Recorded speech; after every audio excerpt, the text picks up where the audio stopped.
अजयगढ़ में दहेज की लालसा ने एक बार फिर इंसानियत को शर्मसार कर दिया। मामला बहिरवारा गांव का है, जहां रानी साहू की शादी सिंहपुर निवासी सोनू साहू से तय थी, लेकिन दहेज में 1 लाख रुपए की मांग को लेकर बारात घर आकर लौट गई।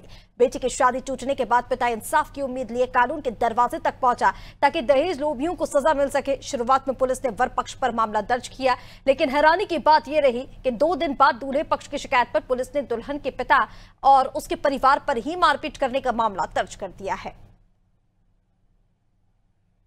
वहाँ से हम यहाँ से बारात लेके गए, वही 10 साढ़े 10 बजे पहुँच गए वहाँ पे। कहाँ पर?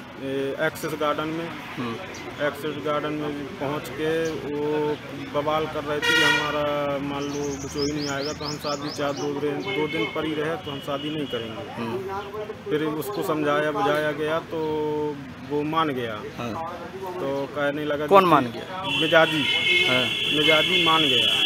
फिर इसके बाद वो लगन चढ़ने की तैयारी करने लगा। लगन चढ़ रही थी तो लड़की को देखा तो उसकी उम्र हमको कम लग रही थी।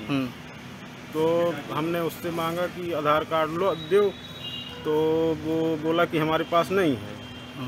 फिर इसके बाद जो न तो हमने कहा कि हमको लग रही उम्र कम, तो हम शादी नहीं करेंगे। इसी कारण से विवाद उन लड़की पक्ष वालों ने हमसे विवाद कर लिया। उन्हें दहेज का मामला आपको बताया कि दहेज न देने के कारण ये शादी नहीं हुई है, इसमें क्या सच्चाई है? इसमें कोई दहेज मांगने की कोई बात ही नहीं हुई।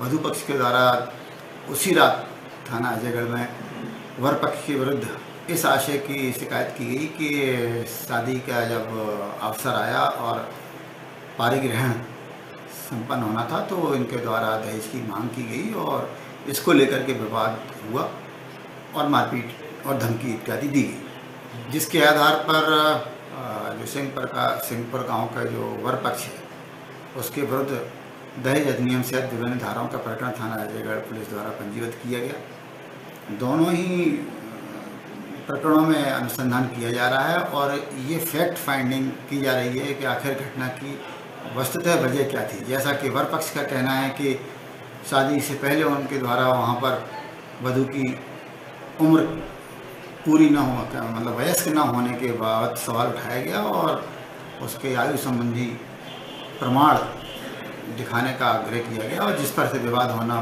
वर पक्ष बताता।